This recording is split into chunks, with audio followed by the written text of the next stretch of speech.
Hey everyone, welcome to the BookTube Prize channel. My name is Robert. Last week we rounded up year 5. We announced our winners and we're getting ready for year 6 in 2024. So it's time for the Call for Judges video. This is the video that has a link where you can sign up if you wish to be a judge in our 2024 BookTube Prize.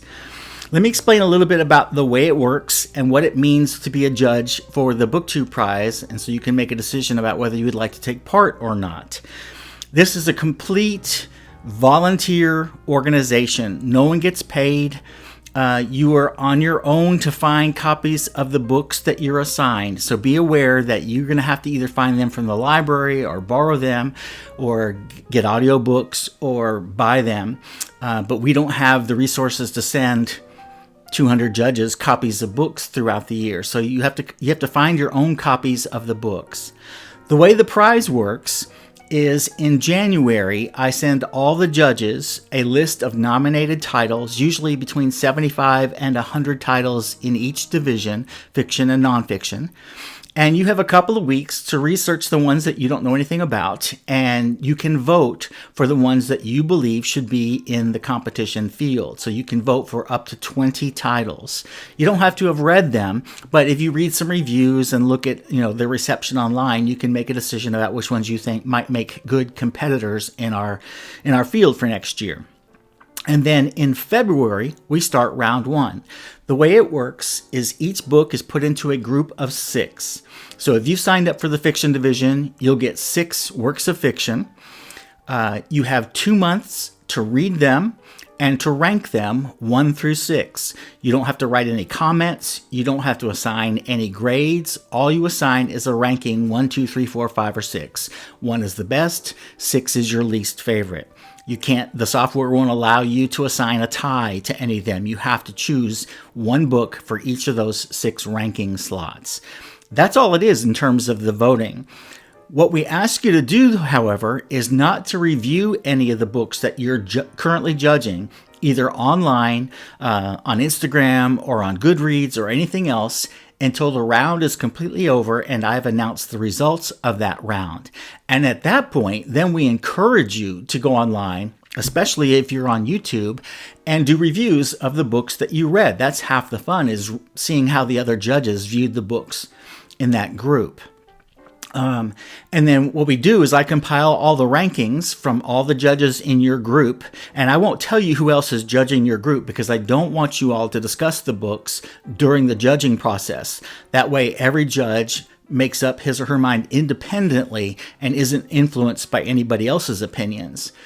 And then I tally up all those rankings, and the 3 books that have the best composite score in your group will advance into the next round of the competition, and then we do it all again.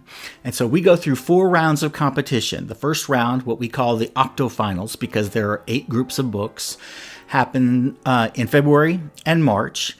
Then the quarterfinals take place in April and May. Then in June and July are the semifinals. And then August and September are our finals. And then we announce our winners the first week in October. Now, the form that's linked below in the description box is a short survey form asking you to give me some information about you. You can choose at that time which division or divisions you want to be considered for. You can choose fiction only, you can choose nonfiction only, or you can choose both divisions. And if you choose both divisions, what I do is I try to alternate you among the divisions throughout the year, so you don't get stuck doing 3 of one and only 1 of the other, or get shut out on one that you really want. I try to spread it around a little bit.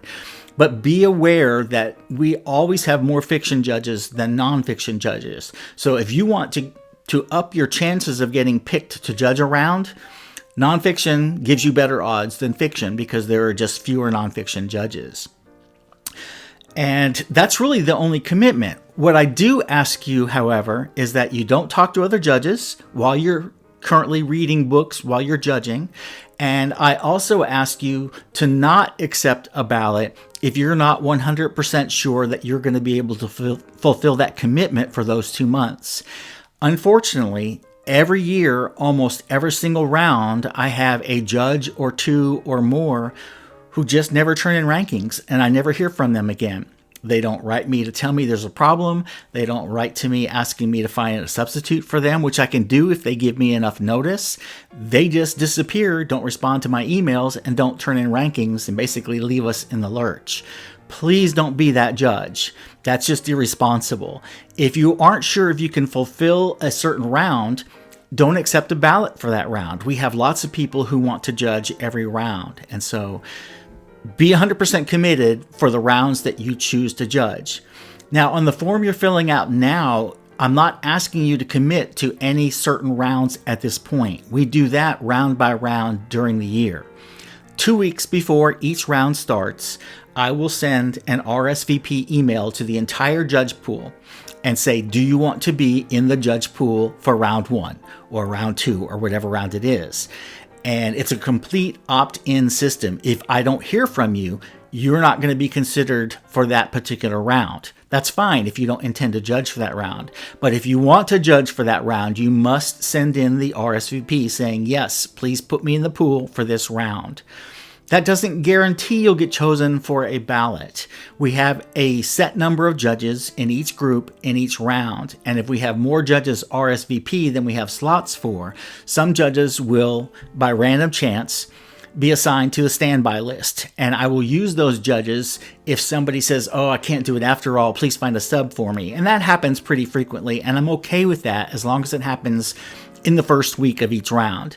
And so if you're not assigned a ballot and you want one, pay attention to your emails, because what I do is I send all the standby judges a mass email and say, I have a slot open in this group. Whoever responds, yes, I want it first, gets it. And so it's the only way I can do it and try to be remotely fair. So that's the main thing, is be committed if you sign up for a round. Now, I will say this, you don't have a set commitment number of rounds. However, I don't want you just to sign up for the finals. I don't really want glory hunters. If you want to judge the finals, that's fine, but you need to have judged at least one of the other rounds in order to be able to judge the finals. So if you only want to judge, say, round 2 and the finals, perfectly acceptable, or round 1 in the finals. Or if you want to judge all 3 rounds leading up to the finals and the finals, that's fine. But don't stay out of all 3 preliminary rounds and then say, oh, I want to judge the finals. That doesn't really work for me. I want to reward the judges who have helped us all year long with those slots in the finals.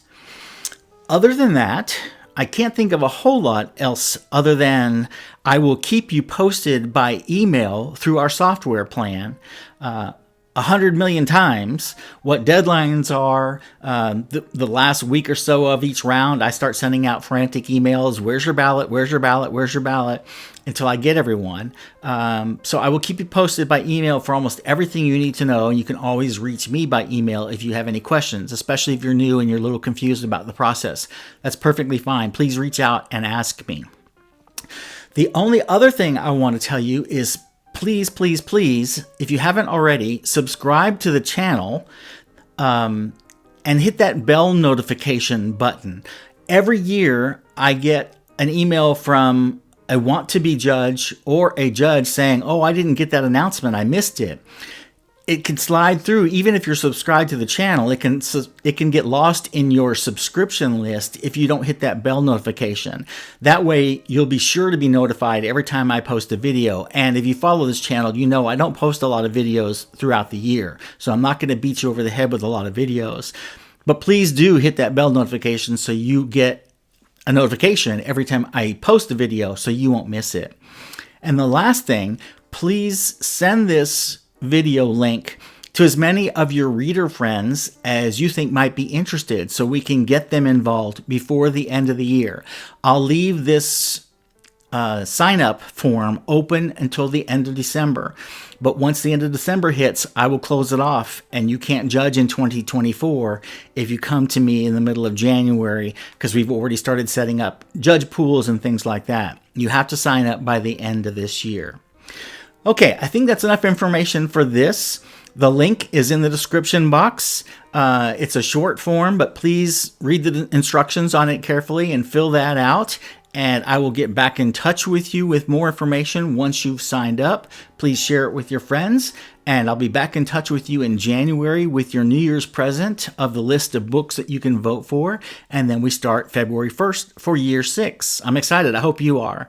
Until then, happy reading, everybody.